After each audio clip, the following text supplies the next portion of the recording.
Hello students, so today we are going to learn the electrochemistry here.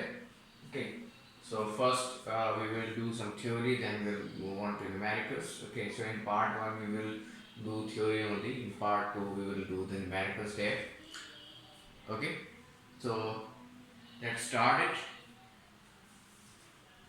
तो चलिए start करते हैं electrochemistry.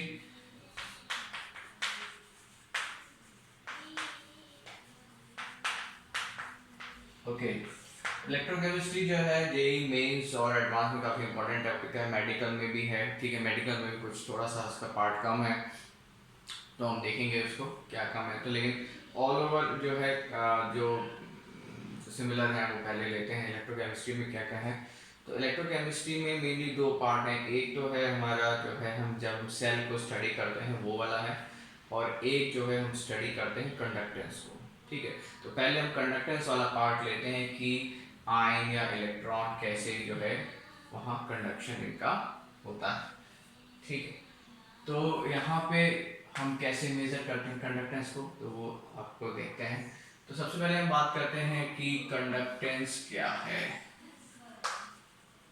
Conductance, okay, यहाँ पे ये वर्ड जो है काफ़ी ज़्यादा फेमिलियर होगा आपको. कंडक्टेंस, तो कंडक्टेंस बेसिकली क्या होता है, वायर में भी कंडक्टेंस है कि जो है इलेक्ट्रॉन है वो they are moving okay in particular direction, तो उसके अगेंस्ट जो है करंट फ्लो करता है. तो इलेक्ट्रॉन क्या है, यहाँ पे नेगेटिव चार्जेस हैं. तो वायर में क्या है, सिर्फ इलेक्ट्रॉन ही है जो मूव कर रहे हैं. लेकिन यहाँ पे जब हम सॉल्यूशन में कंडक्टेंस देखते हैं तो पॉजिटिव आयन और नेगेटिव आयन दोनों ही मूव करते हैं, और उससे हमें कंडक्टेंस मिलता है. तो क्योंकि हम केमिस्ट्री की बात कर रहे हैं तो हम बेसिकली कंडक्टेंस देख रहे हैं जो सॉल्यूशन के अंदर है, वहाँ पे वायर वगैरह हम नहीं इस्तेमाल करते, बट बेसिक अंडरस्टैंडिंग जो है वायर की कंडक्टेंस की आपको होनी चाहिए यहाँ पे. तो अब यहाँ पे देखें कंडक्टेंस, तो कंडक्टेंस यहाँ पे बेसिकली क्या है, मूवमेंट ऑफ आयन है. केमिस्ट्री में हम देखें मूवमेंट ऑफ आयन कह सकते हैं. ठीक है, और इलेक्ट्रॉन तो है ही, उसमें तो कोई बात है नहीं. मूवमेंट ऑफ आयन और electron is called as conductance. ठीक है, सबसे पहली बात. और केमिस्ट्री में अलग अलग टाइप के हम कंडक्टेंस को हम स्टडी करते हैं. ठीक है, तो बेसिकली आप ये समझिए कि मूवमेंट ऑफ आयन है, इलेक्ट्रॉन है, ये है. तो अगर हम कुछ भी यहाँ पे कंडक्टिंग सॉल्यूशन ले लें, कंडक्टिंग सॉल्यूशन मतलब जिसके अंदर आयंस हों, जैसे कि हमने सोडियम क्लोराइड डाल दिया वाटर में, H2O ले लिया. ठीक है, सोडियम क्लोराइड डाल दिया और यहाँ पे जो है दो इलेक्ट्रोड लगा दिए. ओके, पॉजिटिव इलेक्ट्रोड एंड यहाँ पे लगा देते हैं नेगेटिव इलेक्ट्रोड. ठीक है,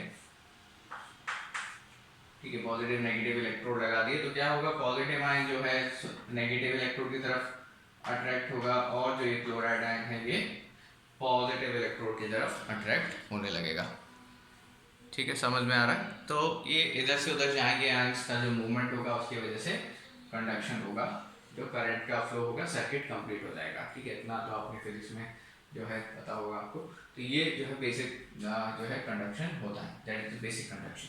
किसी भी आयन किसी भी सॉल्यूशन में अगर मूवमेंट ऑफ आयन है तो इलेक्ट्रॉन, मूवमेंट ऑफ आयन है, मूवमेंट ऑफ इलेक्ट्रॉन है, तो उसका मतलब वहाँ पे कंडक्शन होने की पॉसिबिलिटी ज़्यादा होती है.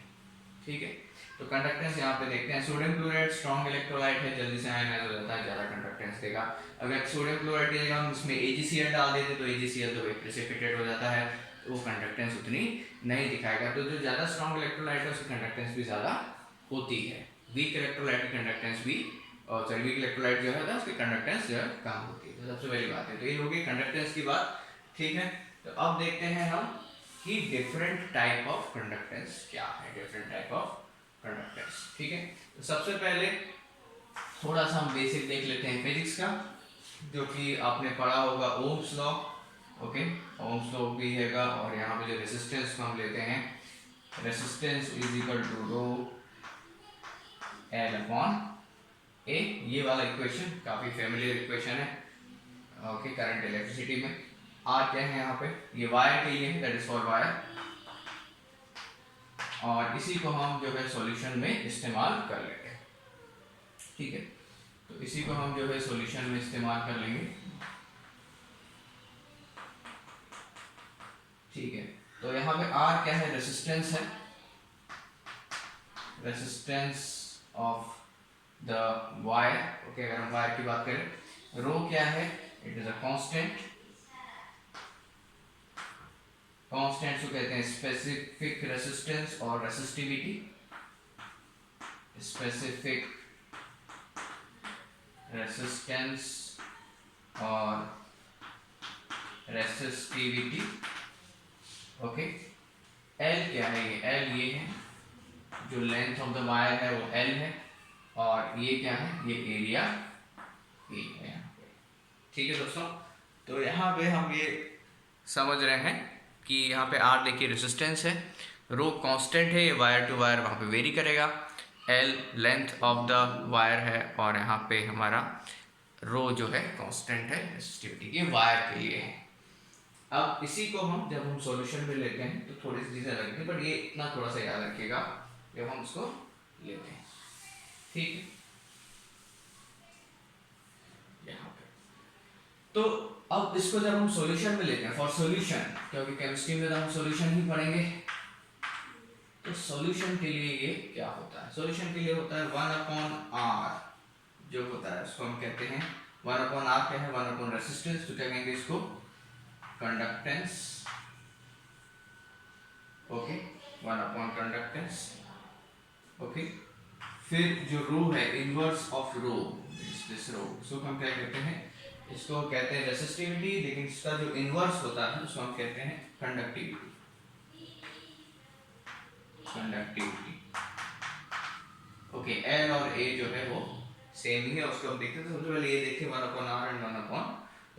तो जो कंडक्टेंस है उसको डिनोट करते हैं कैपिटल जी से, और जो रेसिस्ट कंडक्टिविटी है उसको रिप्रेजेंट करते हैं कप्पा, जो है के जैसा ही होता है ये, तो उसको कप्पा से रिप्रेजेंट करते हैं। ठीक है, ये सबसे पहली बात यहाँ पे समझ में हो गया, तो ये इस तरीके से यहाँ पे आ जाता है। तो यहाँ पे फिर से देखिए ए क्या है, ये एरिया है वायर का, इसको क्रॉस सेक्शन एरिया कहते हैं, और जो एल है वो लेंथ है वायर की, जिसमें कि कंडक्टेंस पूरा है। अब ये एल और ए सॉल्यूशन में कैसे होता है उसको देख लेते हैं जरा, एल और ए सॉल्यूशन में कैसे देखते हैं। ठीक है, तो यहाँ पे 1/r क्या हो जाएगा, हमारा कंडक्टेंस हो जाएगा, और 1/ρ क्या हो जाएगा, कंडक्टिविटी हो जाएगा। ठीक है, अब इसको हम एल और ए जो हमने देखा था वो हम देखते हैं कैसे होता है। यहाँ पे क्या होता है, हम फॉइल इलेक्ट्रोड्स का इस्तेमाल करते हैं। फॉइल इलेक्ट्रोड जैसे एल्यूमिनियम फॉइल होता है आपका, उसी तरीके से प्लेटिनम का जो फॉइल होता है उसका हम इस्तेमाल करते हैं इलेक्ट्रोड्स का। ठीक है, इस तरीके से फॉइल इलेक्ट्रोड्स होता है, और उसको हम एक सॉल्यूशन में डिप कर देते हैं। ठीक है, कोई भी हम एक सॉल्यूशन ले लेते हैं, उसमें ये जो है फॉइल इलेक्ट्रोड्स को हम डिप कर देते हैं, ये हमारा पॉजिटिव हो गया और ये नेगेटिव इलेक्ट्रोड। अब ये जो फॉइल इलेक्ट्रोड है इसका जितना एरिया है, ओके, जो इसका एरिया है सरफेस एरिया, तो उसको हम यहाँ पे ए कहते हैं, that is called as A here. Okay, और यहाँ पे जो हमारा डिस्टेंस है दो इलेक्ट्रोड के बीच का जो डिस्टेंस है उसको हम क्या कहेंगे, एल कहेंगे। ठीक है, दोनों ही एरिया ए यहाँ पे हो जाएंगे, और यहाँ पे आप देखें कि जो हमारा डिस्टेंस है वो क्या कहलाएगा, ए कहलाएगा, तो जो एरिया हो जाएगा हमारे इलेक्ट्रोड्स का वो ये हो जाएगा। ठीक है, तो ये हो जाएगा यहाँ पे, समझ गए आप, ये हमारी एक चीज हो जाएगी। तो अब हम इक्वेशन का अगर हम लिखें तो R is equal to rho L upon A, वो तो आपने देखा ही अभी, R is equal to rho L by A. ठीक है, तो उसको हम कैसे लिख सकते हैं, 1/ρ is equal to 1/r L by A. Okay, तो 1/ρ क्या हो जाएगा हमारा, के हो जाएगा, 1/ρ क्या हो जाएगा, के हो जाएगा, 1/r क्या हो जाएगा, जी हो जाएगा, और l/a जो है वो वैसा का वैसा ही बना देगा। तो ये हमारा मेन यहाँ पे इक्वेशन आ जाता है, k is equal to G L by A. Okay, k is equal to G L by A. तो k क्या है हमारा, कंडक्टिविटी है, k क्या हो जाएगा हमारा कंडक्टिविटी हो जाएगा, जी कंडक्टेंस हो जाएगा, और L/A हमारा होगा।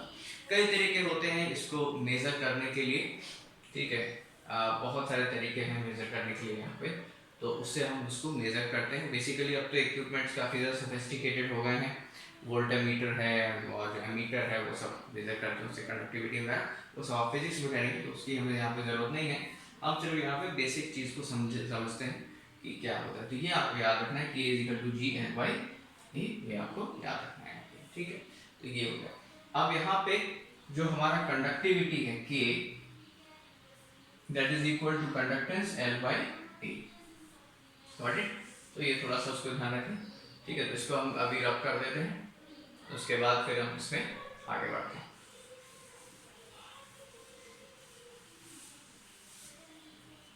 तो इसको जो हमने यहाँ पे देख लिया, K इज इक्वल टू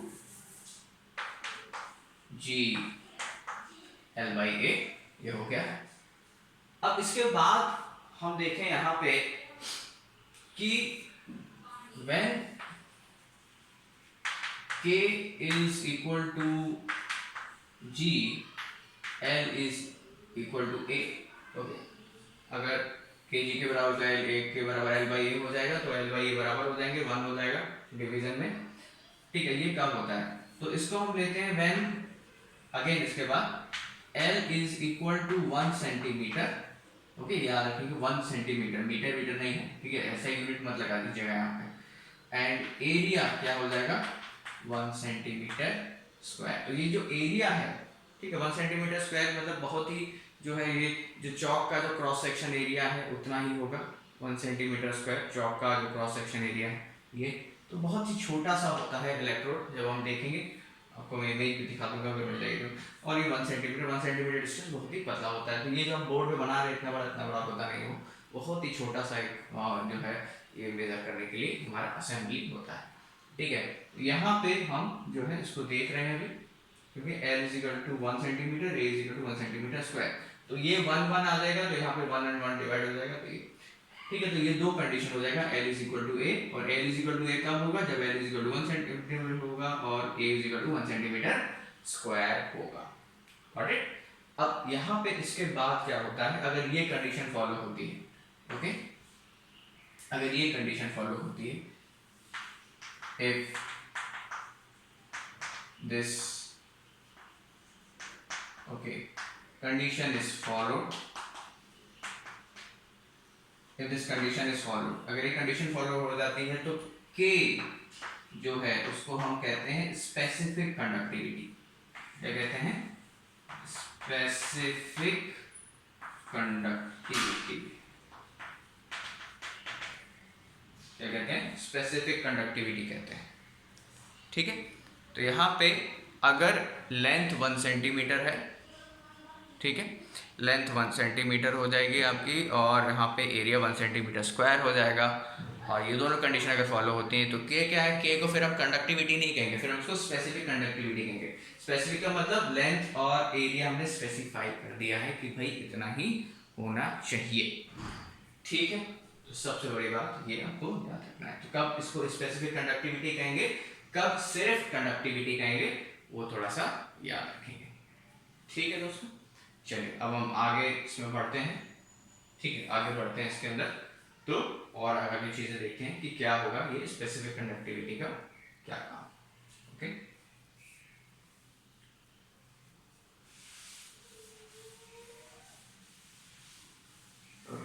अब किताबों में जो है कभी कभी स्पेसिफिक कंडक्टिविटी को स्पेसिफिक कंडक्टेंस भी लिखा रहता है, जो अमेरिकन ऑथर्स होते हैं वो कभी कभी स्पेसिफिक कंडक्टेंस भी लिख देते हैं, तो उसमें कोई कंफ्यूजन की बात नहीं है, ठीक है। तो कभी कभी आपको डिफरेंट बुक्स में डिफरेंट टर्मिनोलॉजी मिल जाएगी, बट ये सबसे करेक्ट टर्मिनोलॉजी होती है स्पेसिफिक कंडक्टिविटी, ओके। अब यहाँ पे देखें स्पेसिफिक कंडक्टिविटी तो हमने देख लिया भाई कि ये 1 सेंटीमीटर स्क्वायर होना चाहिए, लेंथ 1 सेंटीमीटर होनी चाहिए। अब यहाँ पे हम थोड़ा सा इसका जो है प्रैक्टिकल एस्पेक्ट देख लें, ओके। प्रैक्टिकल एस्पेक्ट थोड़ा सा देख लेते हैं कि अगर यहाँ पे K है, ओके, K क्या है, स्पेसिफिक कंडक्टिविटी, और यहाँ जो कंडक्टिविटी जब हम देख रहे हैं इसके अंदर, तो इसकी जो कंडक्टिविटी है, ओके, इसकी जो कंडक्टिविटी जब हम देखेंगे तो आप जैसा आपको मालूम है कि भाई दो इलेक्ट्रोड्स हमने लगा दी, ओके, एरिया भी हमें मालूम है और डिस्टेंस बिटवीन द इलेक्ट्रोड्स भी मालूम है हमें। तो इसमें जो है